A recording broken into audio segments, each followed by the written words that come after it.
Hi అండి, అందరికీ నమస్కారం. ఈరోజు వీడియోలో అప్పటికప్పుడు ఒక 3 గంటలు పప్పులు నానబెట్టి ఎటువంటి నూక అవసరం లేకుండా మినపప్పు, పెసరపప్పుతో ఈ విధంగా 3 రకాల టిఫిన్స్ చేసుకోవచ్చండి. ఇవైతే హెల్త్కి చాలా మంచిది. వెయిట్ లాస్ అవ్వాలనుకునే వారికి కూడా చాలా బాగా ఉపయోగపడుతుంది. ఇలా నువ్వులు వేసుకుని బన్న రొట్టె కింద చేసుకుని తింటే చాలా బాగుందండి. టేస్ట్ అయితే చాలా బాగుంది.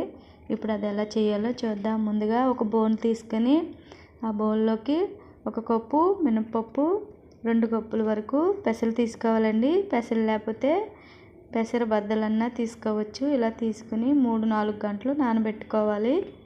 ఈ విధంగా నానబెట్టిన తర్వాత శుభ్రంగా కడుక్కున్న తర్వాత మిక్సీ జార్ తీసుకుని హాఫ్ వేసుకొని హాఫ్ దాంట్లోనే 1 గుప్పుడు రైస్ వేసుకోండి. నేను దోసల పిండికి మిక్సీ పడుతున్నాను, అందుకే కొద్దిగా పల్చగా పట్టాను. ఈ విధంగా కొద్దిగా వాటర్ వేసుకుని పల్చగా పట్టాలి, దోశ వేసుకోవడానికి అనుకూలంగా వచ్చేలాగా. ఇప్పుడు అదే మిక్సీ జార్లో మిగిలిన పప్పు కూడా వేసుకుని కొంచెం థిక్గా నీళ్ళు తక్కువ వేసి కొంచెం గట్టిగా రుబ్బుకోవాలండి. చూసారా, ఈ విధంగా గట్టిగా రుబ్బుకోవాలి.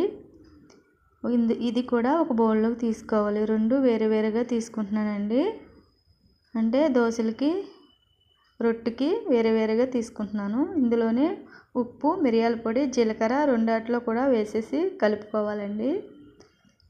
దోశల పిండి పక్కన పెట్టుకున్న తర్వాత ఈ పిండిలో కూడా ఇలాగే వేసుకోవాలి. మిరియాల పొడి, ఉప్పు, జీలకర్ర వేసుకున్న తర్వాత ఇష్టం ఉంటే నూక వేసుకోవచ్చండి. నేనైతే మీకు యూజ్ అని చూపిస్తున్నాను. ఇష్టం ఉంటే వేసుకోవచ్చండి, లేకపోతే లేదు. నేనైతే వేయడం లేదు. ఇలా వేసుకున్న తర్వాత ఇప్పుడు స్టవ్ వెలిగించి బాండి పెట్టుకుని, చూసారా థిక్గానే ఉందండి, నేను వేయలేదు. స్టవ్ వెలిగించి ప్యాన్ పెట్టుకుని 2 స్పూన్ల వరకు ఆయిల్ వేసుకుని ఇలా 1 స్పూను నువ్వులు వేసుకోండి, హెల్త్కి చాలా మంచిది. వేసుకున్న తర్వాత 2 గరిటెల వరకు పిండి వేసుకుని ఈ విధంగా కాల్చుకోవాలి. ఒకవైపు కాలిన తర్వాత అలాగే మరొక వైపు కూడా చిన్న మంట మీదే కాల్చుకోవాలండి. ఇదే విధంగా ఇలాగే అన్నీ వేసుకోవాలి. చూసారా ఎంత బాగుందో, టేస్ట్ అయితే చాలా బాగుందండి. నువ్వులు హెల్త్కి చాలా మంచిది. ఇలా వేసుకున్నారంటే చాలా టేస్ట్ కూడా ఉంటుంది. ఇప్పుడు స్టవ్ వెలిగించి దోశల ప్యాన్ పెట్టుకుని దోశల పిండి రుబ్బుకున్నాం కదా, ఆ పిండి వీడియోలో చూపించిన విధంగా దోశలు వేసుకోవాలి. ఇలా వేసుకొని కొద్దిగా నూనె అప్లై చేసుకొని ఇష్టం ఉంటే ఆనియన్స్ కూడా, క్యారెట్ ఇవన్నీ వేసుకోవచ్చండి. నేనైతే ఓన్లీ ఉల్లిపాయలే వేసాను. ఇలా వేసుకుని ఒకవైపు కాలిన తర్వాత నెక్స్ట్ వైపుకు ఇష్టం ఉంటే కాల్చుకోవచ్చండి, లేకపోతే లేదు. నేనైతే ఒకవైపే స్లోగా చిన్న మంట మీద కాల్చాను. చాలా క్రిస్పీగా వచ్చింది. అలాగే మరొక దోశ కూడా వేసుకుని ఇలాగే మొత్తం అన్నీ వేసేసుకోవాలి. ఎటువంటి నూక అవసరం లేకుండా ఈజీగా అప్పటికప్పుడు రుబ్బుకుని వేసేసుకోవచ్చండి. హెల్త్కి చాలా మంచిది. వెయిట్ లాస్ అవ్వాలనుకునే వారికి కూడా చాలా బాగా ఉపయోగపడుతుంది. ఇలా ఒకవైపు కాలిన తర్వాత మరోవైపుకు ఇష్టం ఉంటే తిప్పుకోవడం, లేకపోతే తీసేసుకోవడం అండి. ఇప్పుడు చట్నీ కోసం ఒక మిక్సీ జార్ తీసుకుని 1 కప్పు నిమ్మకాయ, కారం, చింతపండు 3 ఈక్వల్గా వేసుకొని బెల్లం మాత్రం 2 కప్పుల వరకు వేసుకోవండి. కప్పులంటే మీ ఎంత వేసుకుంటారో దాన్ని బట్టి వేసుకోవాలి. నేనైతే తీపి తక్కువ తింటాం కాబట్టి తక్కువ వేసానండి.